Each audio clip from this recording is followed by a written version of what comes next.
Okay, so when talking about macromolecules, the first term that you guys need to know are polymers. So polymers are long chains of molecules or long chain molecules made of repeating subunits. So this right here is a polymer. And the reason it's a polymer is because it's made up of these purple subunits over and over and over again. And those combine to make a polymer. One second.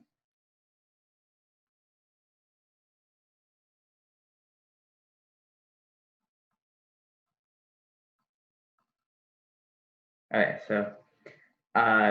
so these polymers are made up of these little subunits called monomers. So for example, starch is a polymer and it's composed of many glucose monomers. So that means a ton of glucose molecules are joined together and they make a starch polymer. So you can figure this out another way is by looking at the word polymer. Poly is a Greek root meaning many, and mono is a Greek root meaning one. So a polymer contains many molecules, and a monomer is just one molecule. So this would be an example of a single monomer. So the way that these monomers can combine or polymers can break up is through condensation or dehydration reactions or hydrolysis. So condensation or dehydration reactions are when a monomer combines with another monomer and it creates a polymer. And the way it does this is by removing a water molecule. So you can see here that you have a polymer and a monomer. So the polymer will get rid of this hydrogen and the monomer will get rid of the hydrogen and oxygen. And this creates a water molecule.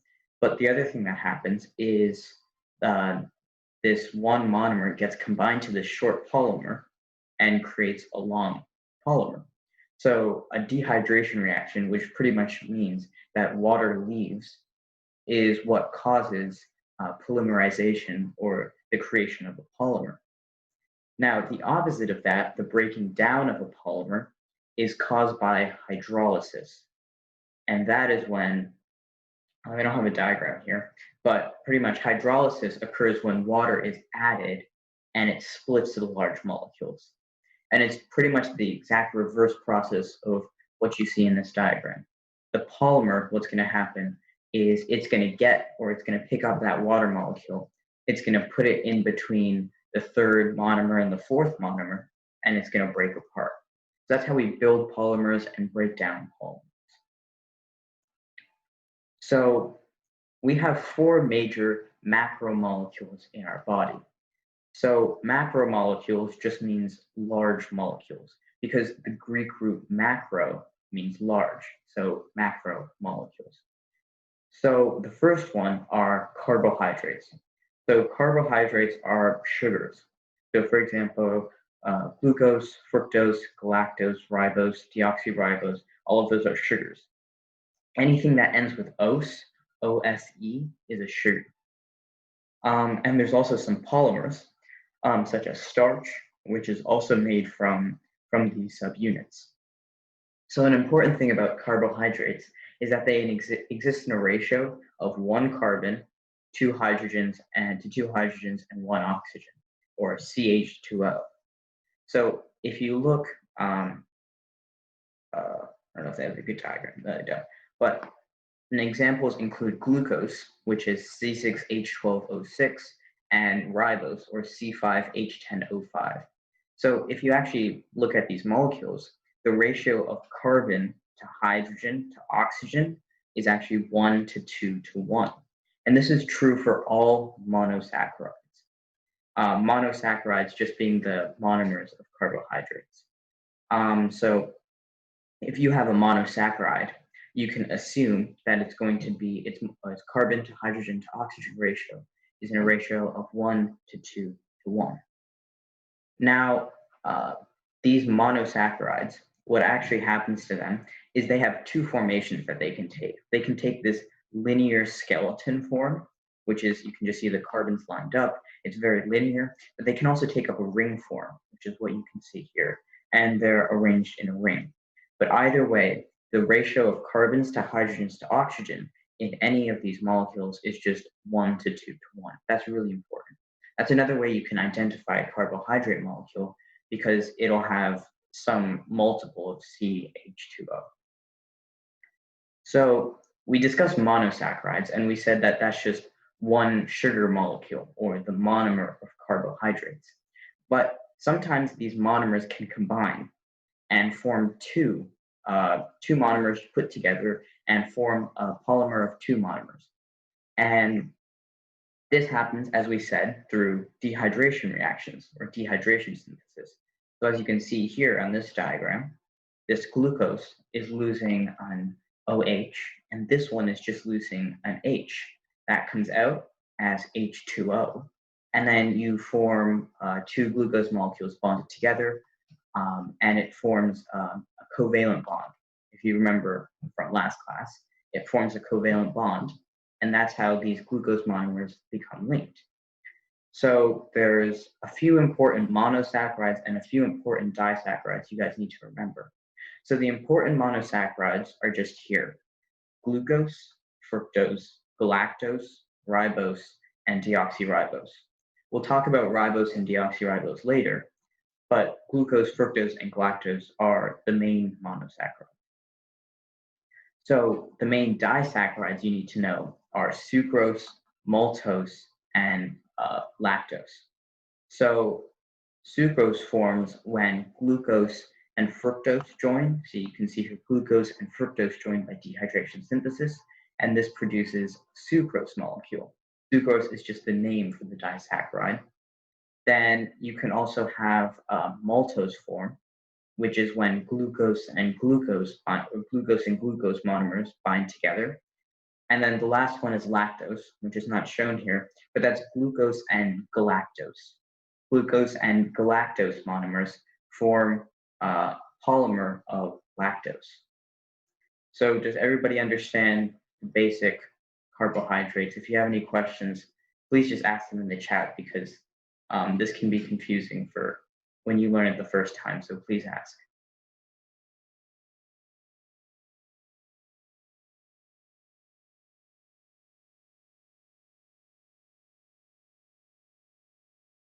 All right, so if there's no questions, then we'll keep going. So now let's get to polysaccharides. So polysaccharides are just polymers of monosaccharides, as we said. Remember, monosaccharides are one sugar, or just the monomer, and polysaccharides are polymers, or many sugars. There's a few examples of polysaccharides. There's starch, there's cellulose, there's glycogen. Those are the main ones that you need to know, and there's one more too, which we'll get to later. So there's two main functions of polysaccharides. You have energy storage and structural support. So the energy storage polysaccharides are starch, which is found in plants. For example, potatoes or potato starch. That's storage polysaccharide. It stores energy for plants. You can have glycogen. Glycogen is a storage polysaccharide found in animals. And again, it stores energy. So starch and glycogen store energy. Starch stores energy for plants, and glycogen stores energy for animals. Then you can also have structural polysaccharides. So cellulose is a structural polysaccharide for plants. And this is what makes up the fiber that you get from plants. It is all cellulose. And then chitin is found in the exoskeleton of arthropods. And arthropods are insects. And so the exoskeleton of these insects is kind of like their shell, just a thin shell on the outside. This is made up of chitin. Chitin is also found not only in the exoskeleton of arthropods, but also in the cell walls of fungi. So fungi also contain chitin. So those are the four main polysaccharides you need to know: starch, cellulose, chitin, and glycogen. So back onto lipids. So does anyone have any questions on carbohydrates?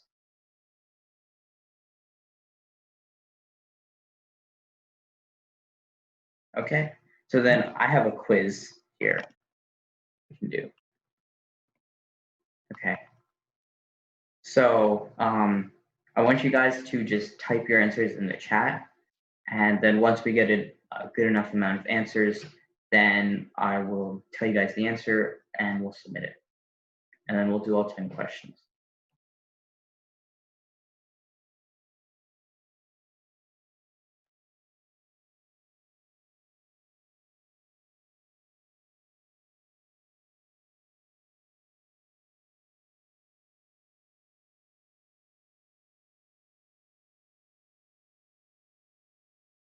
Okay, so a lot of you guys got this one, which is good. Yeah, the answer was A, and carbohydrates will provide the body with immediate energy. So that's correct. What? Okay. One second.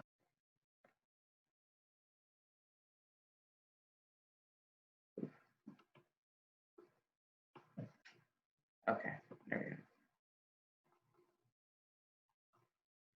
Okay, the 3 types of carbohydrates are, type your answers in the chat again.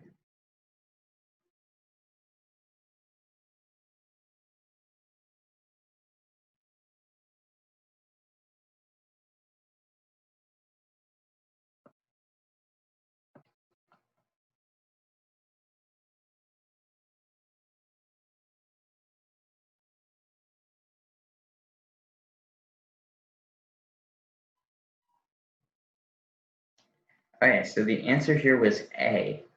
And the reason for this is because if you remember, we talked about the monosaccharides, which are glucose, uh, fructose, and galactose. Glucose, fructose, and galactose are the monosaccharides. Then you have the polysaccharides, which are cellulose, glycogen, chitin, and starch. And then you have the disaccharides, which are just when monosaccharides combine. So the answer is A, because those are the types of sugars. The reason why it wasn't B, C, or D is because glycerol is not a type of carbohydrate. That's another, it's a different it's part of a different macromolecule that we'll get to later. Okay, next question. What elements make up a carbohydrate?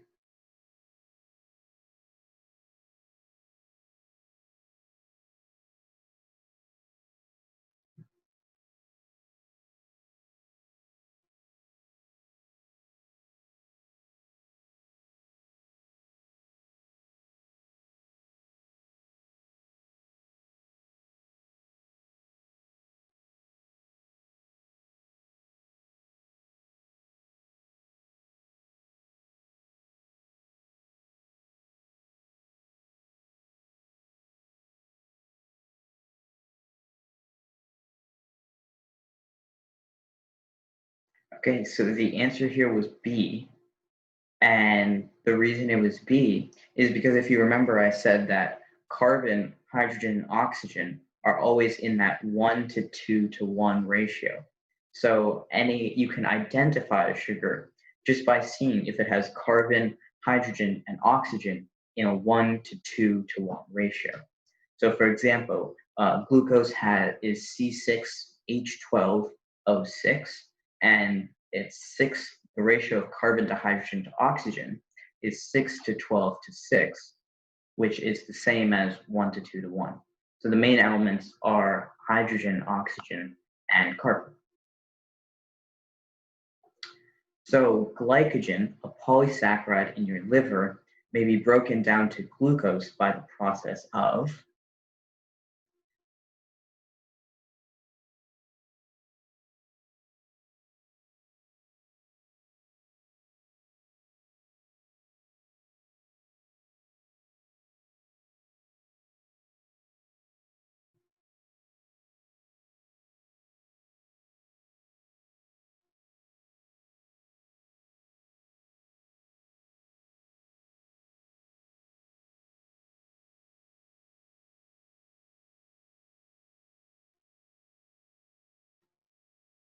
Okay, so a lot of you guys got this. It was A, hydrolysis. And if you remember, the two types of reactions we talked about were hydrolysis and dehydration synthesis. Hydrolysis is a catabolic reaction, meaning it breaks things down, and dehydration synthesis is an anabolic reaction, meaning it builds things up. So this question is asking for how can a polysaccharide or a polymer be broken down? So the answer to that was hydrolysis. Okay, larger molecules that form when many monosaccharides bonded together are.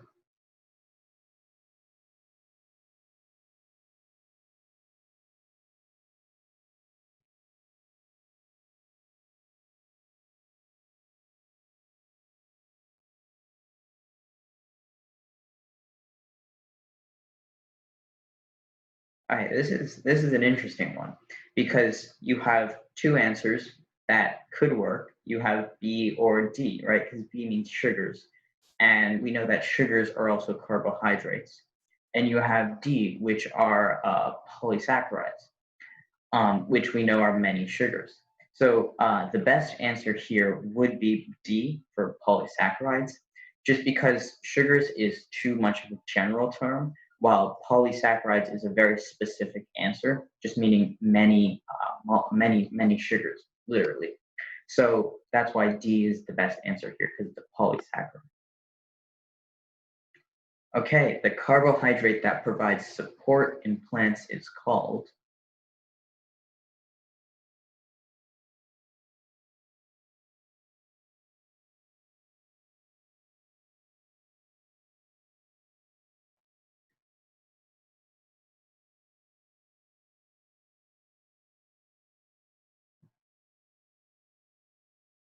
All right, so for this one, the answer was B, or cellulose.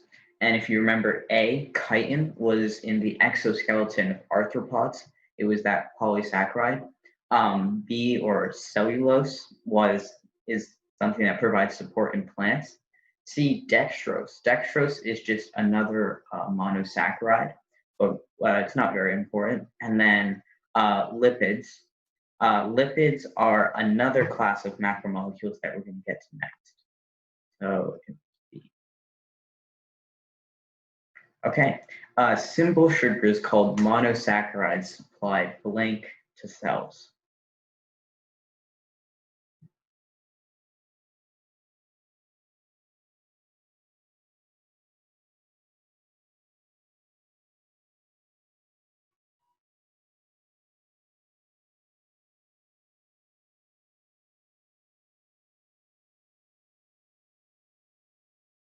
Yeah, so the answer was A. Most of you got it. Good job.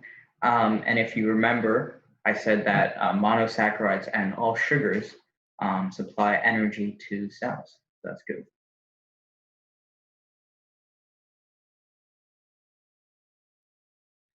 Which of the following is a carbohydrate? DNA, insulin, wax, or sucrose?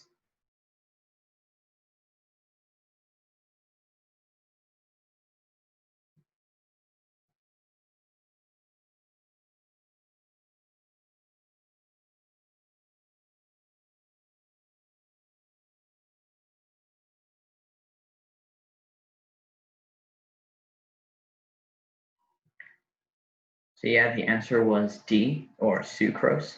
And if you remember, sucrose was a disaccharide that we talked about, and it's when a glucose monosaccharide and a fructose monosaccharide combine.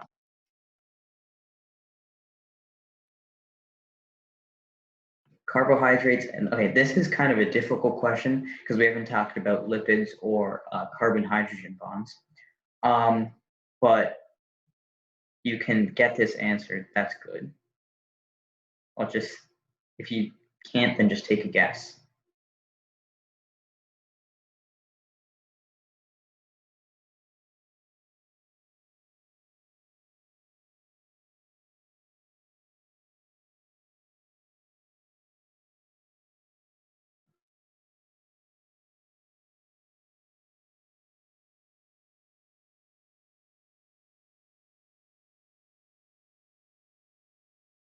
So Actually, a lot of you guys got it, so good. The answer was A. So interesting about this problem that I want to point out is something that you see a lot with questions in biology. If you look at B and if you look at D, they're actually the same thing. Because if you remember what we said in last class, that a property of water molecules is that they're polar. And if something is polar, that means it will dissolve in water. So if carbohydrates and lipids are similar to water, that means that they're polar. And if they're polar, that means they dissolve in water. So actually, B and D are saying the exact same thing. So that's actually a way you could eliminate B and D. So the answer was A. And then the final question, which of the following is an organic molecule? Water, ice, nitrogen, or carbohydrates?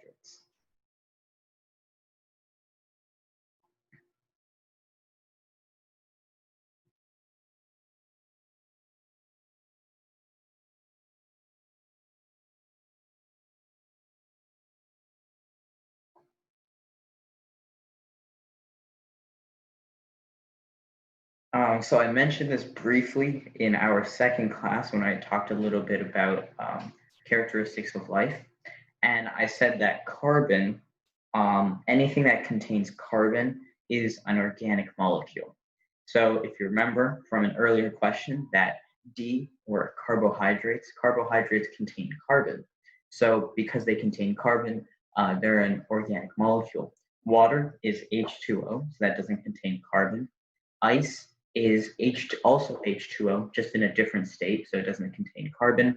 Nitrogen is just N, so it doesn't contain any carbon. So the best answer would be carbohydrates.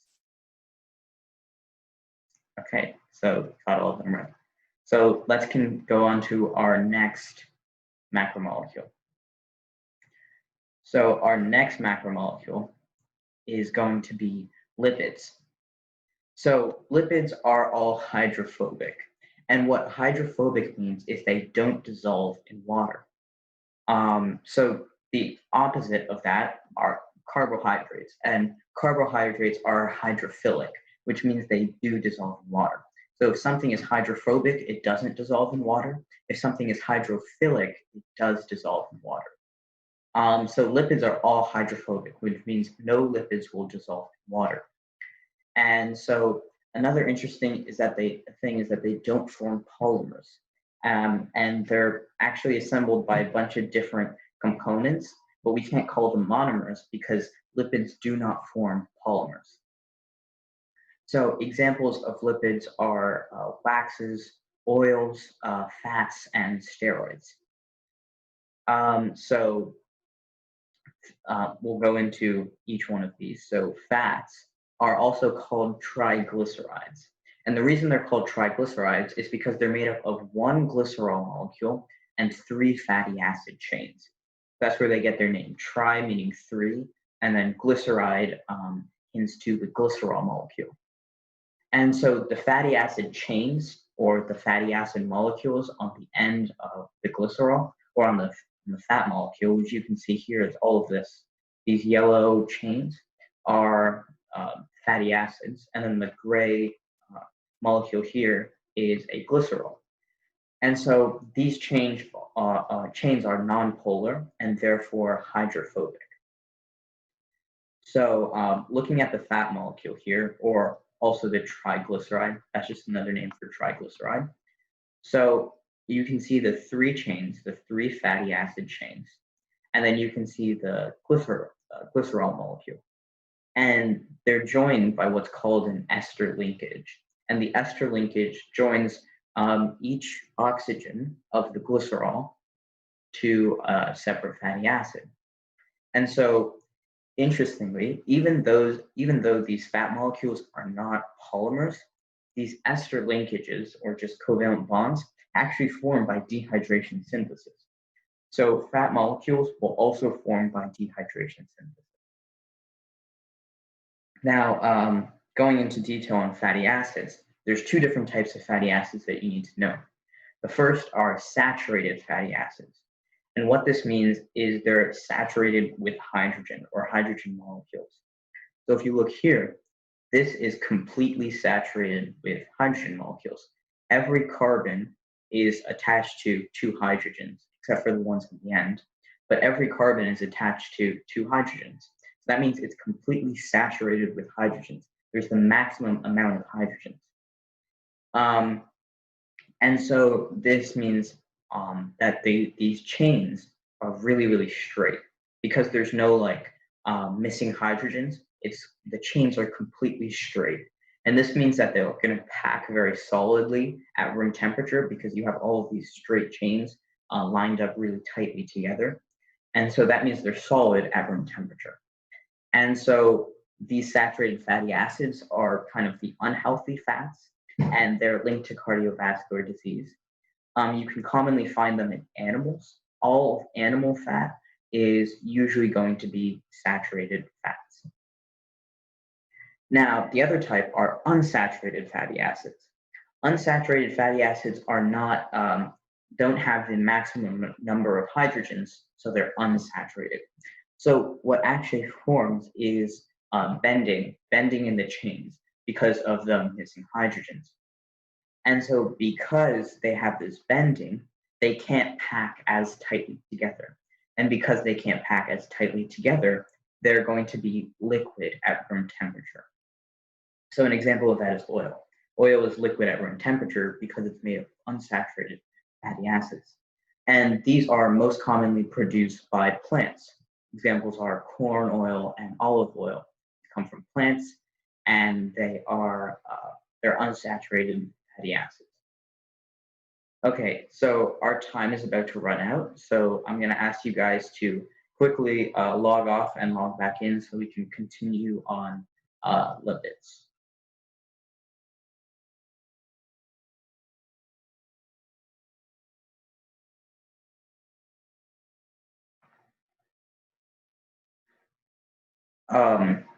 So question, what's the definition of a fatty acid in general? So a fatty acid is just the backbone of a triglyceride. So anything that is made up of a bunch of those carbon-hydrogen bonds, like for a really, really long chain, is a fatty acid. So if you see a bunch of carbons in a chain bonded to a bunch of hydrogens, that's a fatty acid molecule. Okay, so continuing where we left off. So there's many functions of fats. So one is energy storage. So fats actually store twice as many calories per gram as carbohydrates. So we know that carbohydrates are also involved in energy storage, but fats actually store more energy than carbohydrates. Fats are also involved in protection. So they protect vital organs, and they also insulate the body. So for example, polar bears or seals, whatever lives in the Arctic, right? They have a thick layer of blubber, which is made up of just fat. And the reason for this is because it acts as good insulation. So in humans and other mammals, fat is stored in adipose cells. Those are specific cells designed to store fat. Phospholipids are another type of lipid. So if you remember, I said that there were many types of lipids. One of those is fats. Another, a variation of fats are phospholipids. So I'm just going to start with the diagram here. So if you look here, this can be a little bit confusing, but pretty much this bottom of the bottom of this molecule is going to be the glycerol. These are two fatty acid chains, but interestingly, phospholipids have this phosphate group here that's been circled. And this phosphate group is actually polar, which means that it's hydrophilic. So that this brings us to a really important property of phospholipids. Phospholipids have a hydrophilic top part, or the head, and a hydrophobic bottom part, which is the fatty acid tails. And we call this amphipathic, which means a molecule is both hydrophilic and hydrophobic at the same time. So these molecules actually make up the membranes of our cells, which we will get into later. So let's go on to another type of lipid, which is steroids. Steroids are lipids that are made up of 4 rings that are fused together. An example is cholesterol. So this is an example of a cholesterol molecule. As you can see, you have the 4 rings, and that's what defines a lipid or a steroid. So you might be thinking when I say steroids, like drugs that athletes will take. And the reason that they're steroids is because hormones like estrogen and testosterone are also steroids. And testosterone is a main hormone, a male hormone, involved in building up muscle and secondary sex characteristics of males, like hair, facial hair, things like that. So that's why when people take steroids, they're taking some testosterone, which is an example of a steroid. And this leads to like muscle growth and things like that, which is important for athletes. So those are the main types, or the main things need to know about fats.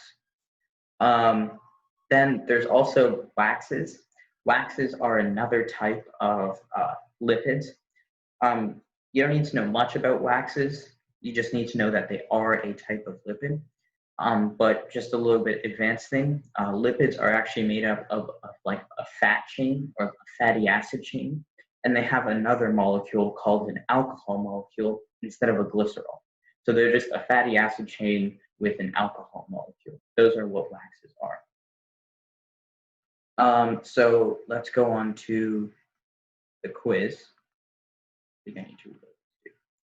So remember, just type your answers in the chat and then we'll go over it. So a blank is a large nonpolar biological molecule.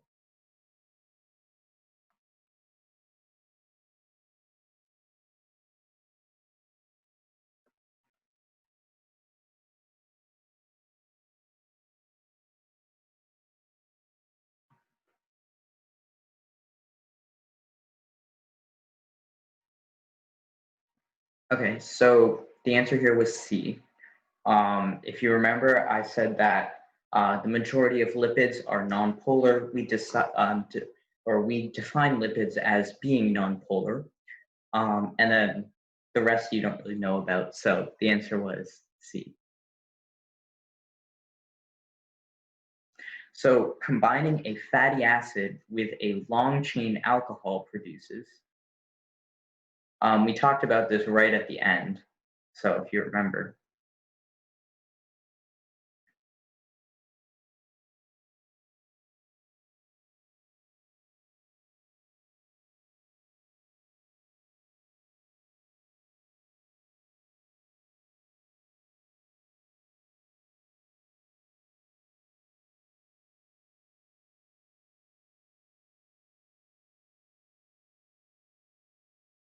So here the answer was C. So if you remember, I said that waxes are the ones that you don't need to know much about, but waxes have a fatty acid with an alcohol. So the answer here was wax, C. So a lipid with a 4-ring structure is known as.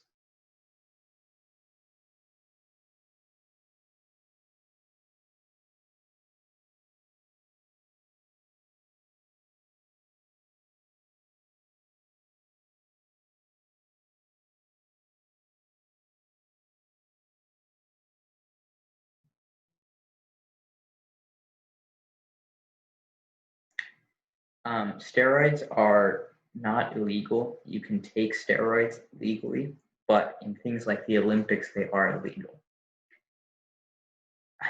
So the answer here was A, or steroids.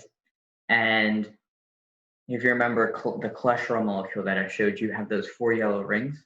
And so that's what defines a steroid molecule as a lipid with a 4-ring structure. A long-chain carboxylic acid is known as. Okay, so I don't know if you guys will get this, but just focus on the beginning of the problem, a long chain. Just use that and see if you guys can get it.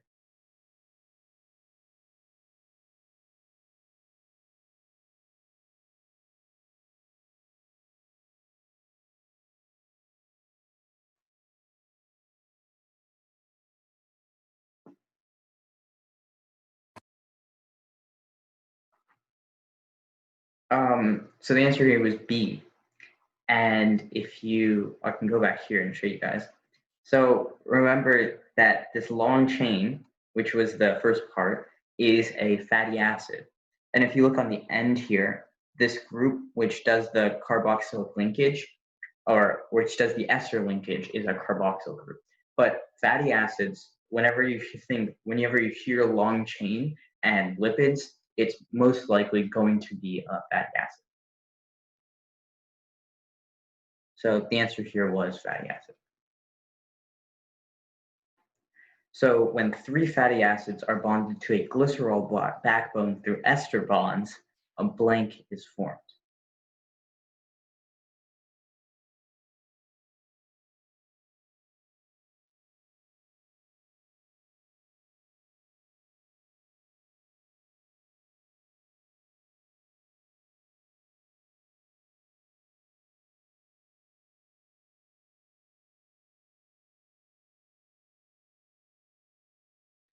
Okay, so the answer here was D, or triglyceride.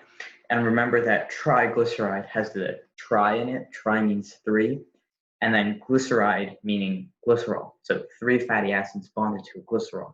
And then also remember that triglycerides are formed using the 3 ester bonds, or those through dehydration synthesis. The answer here was triglyceride. So blank is a triglyceride that has a fatty acid which has been replaced by a polar phosphate group.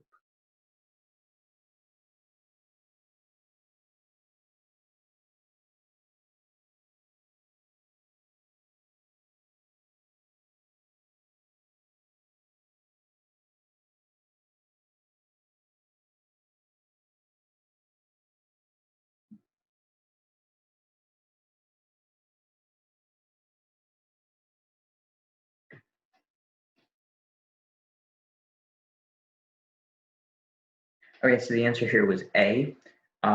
Remember that phospholipids are what we call amphipathic, meaning they're polar on one side and nonpolar on the other. So the fatty acid is nonpolar, and then the phosphate group polar. So animal fats are blank at room temperature. So you guys got to think, are they saturated or are they unsaturated?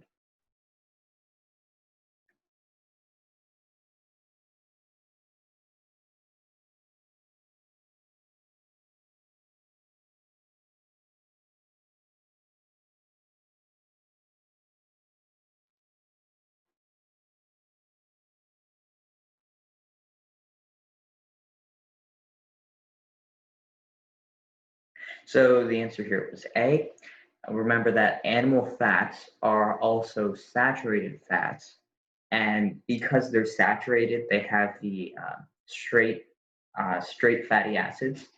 And this means they can pack together really tightly, making them solids.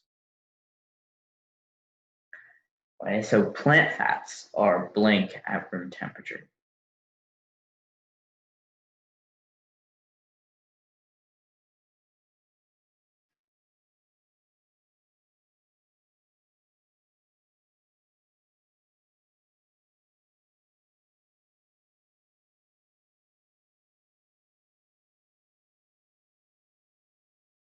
Yeah, good job. Everyone got this one. The answer was B, or liquid. Remember that in plant fats are also just oils, and you can remember oils as liquids. So that's why it's B. So saturated fatty acids have blank covalent bonds. We didn't really talk about this, but if you read it on the slides, you might be able to get this, but if not, I'll still explain it to you.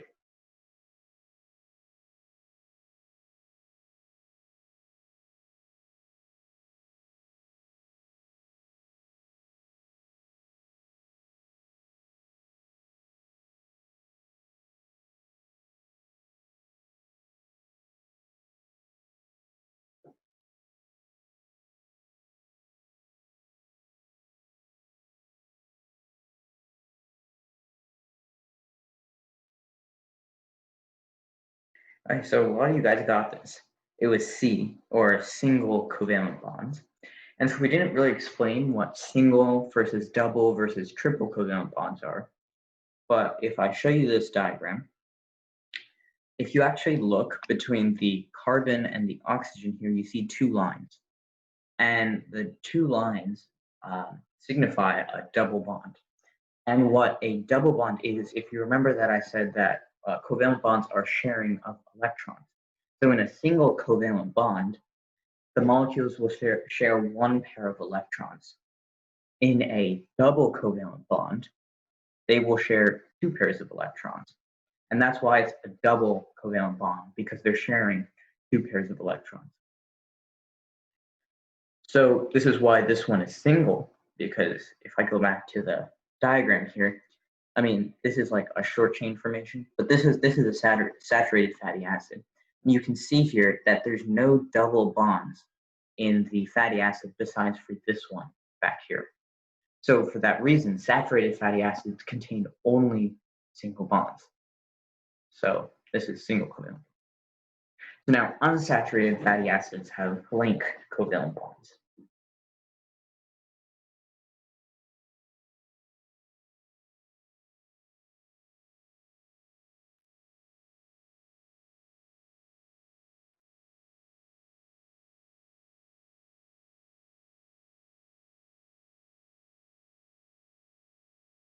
So this is kind of a weird question because if we actually look back at an unsaturated fatty acid, you can see that it's actually made up of a ton of single bonds, right? These are all single bonds here, but then it'll usually have one or two double bonds.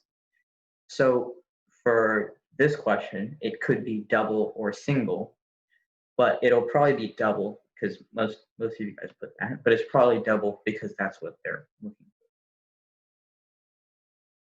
All right, so good job. So let's do proteins now. Proteins are the next macromolecule. And so proteins are the polymer. If you remember, polymer just means many molecules combined together. And the monomers are amino acids. So amino acids, the structure of amino acids is they contain a central carbon called the alpha carbon that's bonded to a hydrogen on one side on the vertical axis, a R group. And R group in biology and chemistry is also known as a variable group, meaning it can be a lot of things. So when we're depicting the general structure of amino acids, we use an R for this chain because we don't know what it is in a general structure. On the horizontal axis, you have an amino group, which is NH2, or a nitrogen bonded to two hydrogens, and you have a carboxyl group. If you remember from the fatty acids also had a carboxyl group. It's C double bonded to an O, and then bonded to an OH. So that's the basic structure of an amino acid. So let's not go into that yet. So this R group, right? So the R group determines the R group actually determines the polarity of the amino acid. So an R group can be a polar molecule, or it can be a non-polar molecule. And because of this, you can sometimes have amino acids that are polar and amino acids that are non-polar. This is really important for later when we talk about how proteins are formed. So if you remember from carbohydrates, we said that glycosidic linkages link the monomers or the monosaccharides of carbohydrates. Ester linkages link the fatty acid to the glycerol. So in amino acid, this bond is called peptide bonds. And it's formed, again, same process, dehydration synthesis forms peptide bonds. And so there's 4 different levels of protein structure that you have to know. So the primary structure is just the unique sequence in which the amino acids are joined. So here's the primary structure. You have just a giant chain of amino acids. It's just all amino acids. Now, the secondary structure is the 3-dimensional shape that results from hydrogen bonding. So there's 2 different types of secondary structures that you need to know, and those are alpha helixes and beta plated sheets. So alpha helixes are kind of like curves. They just come up and down like this. That's one structure. And the other is a beta plated sheet, which is pretty much just a sheet. So the amino acids kind of form like a jagged sheet. So those are the 2 secondary structures, and they form because of hydrogen bonding. Now, the tertiary structure. The tertiary structure is the 3-dimensional structure, and it's due to the main forces are called hydrophobic interactions. And what hydrophobic interactions are is that, if you remember, hydrophobe or hydrophobic means fearing water, or it doesn't dissolve in water. So because of this, the amino acids or the amino acids that are hydrophobic tend to move toward the inside of a protein. And the amino acids which are hydrophilic or polar, or they dissolve in water, they will move toward the outside. So this kind of determines the tertiary structure, because you have the polar amino acids staying on the outside, and then the non-polar amino acids moving inwards. So that's what the tertiary structure is. It's based on these hydrophobic interactions and the R groups, the variable groups that determine the properties of each amino acid. Then there's the quaternary structure. The quaternary structure is the 4th structure, and it's pretty much just the joining of many tertiary structures. An example of this is hemoglobin. Hemoglobin is a protein that, is in your red blood cells and carries oxygen to your body. And it's actually composed of 4 tertiary structures combined together to form like a giant quaternary structure. So those are the 4 structures that you need to know. So protein shape is really critical to protein function. When a protein is not folded correctly, its function can be changed. So even single amino acids, if just like on this chain, if you change a single amino acid, what can happen is the amino or the protein will not function right. So this is in hemoglobin, again, a protein with a quaternary structure. It can be folded incorrectly, and this leads to a disease called sickle cell disease or sickle cell anemia. And pretty much the blood can't get oxygen to the rest of your body. That's pretty much what the disease is. So going back to amino acids for a second, I just wanted to talk about that there's 20 different types of amino acids. And there's a bunch with polar properties, or the R groups are hydrophilic, and then there's a bunch with hydrophobic properties. And then all of these amino acids kind of come together to form the primary structure. So as you can see here, you have like glycine here, then proline here, then threonine here, and then that chain of different amino acids just continues. And there's 20 of them. You don't need to memorize all of them, just know that there's 20 amino acids. So chaperonins. So chaperonins are actually protein molecules that help to fold proteins within cells. So protein folding is like a really delicate process. So if you just do it like just in the cell, its function, or it's susceptible, or it can be like changed very easily. So like it can be bumping into molecules, the environment may not be right. And so that's why you have these chaperonin protein molecules. And pretty much what these chaperonins are literally just like tubes. And then the tubes kind of just like get the proteins in them, pretty much. That's all they are. And they just provide an isolating environment, and then the protein will fold on its own. And so the next thing that you need to know about proteins is that denaturation. Denaturation is when a protein loses its shape, which if you remember, if a protein doesn't fold correctly or loses its shape, it starts to not work. So denaturation, or a protein being denatured, is when it loses its shape and its ability to function. And this is usually because of a change in heat or a change in pH. Remember, pH was a measure of acidity. So, for example, that's why when you have a really high fever, this can kill you. It's not because like your body is going to overheat, it's because at these temperatures, a protein can denature. But when a protein denatures, it loses its function. So that means that you can't function properly. So that's why high fevers can be really deadly. So that is all for proteins. So I think we'll just do the questions, and then we'll get to nucleic acids next class.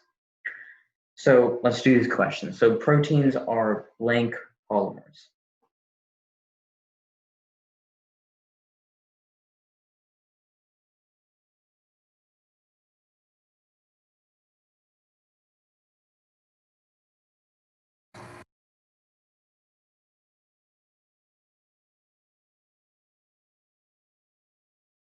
Okay, so the answer was B.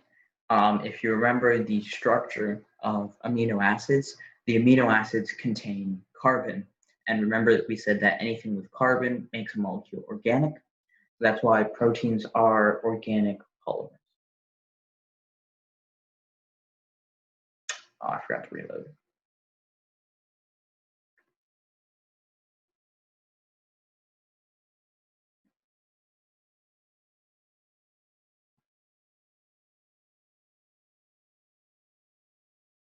So we said organic.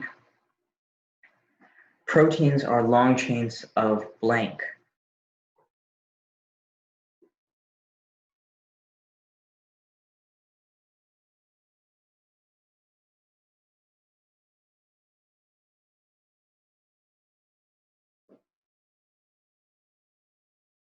All right, good. All of you got it. The answer was A, amino acids. Remember, amino acids are the monomers of proteins. So the proteins are responsible for building arrangements in organisms. I think you guys can get this one. Even though we didn't really talk about this, you guys can still get this one.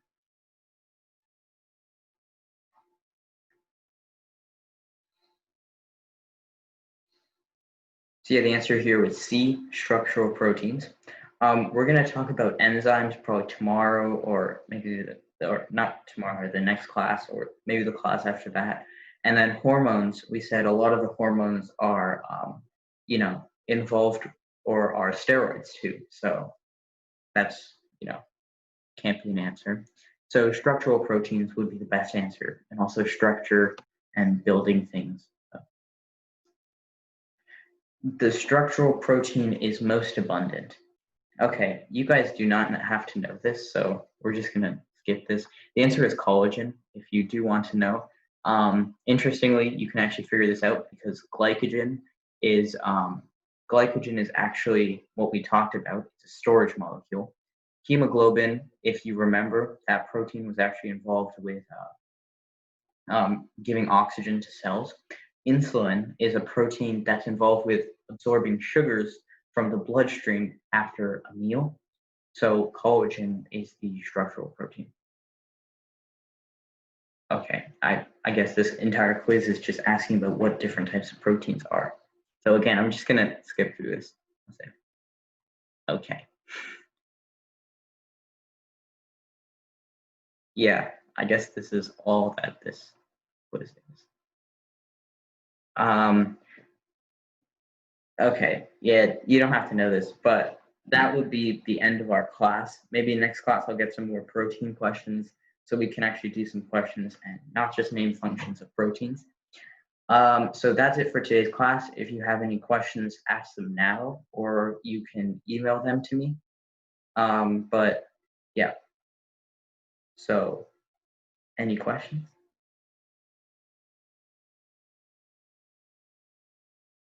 Okay, well, if not, thank you guys for attending, and I will see you guys next week.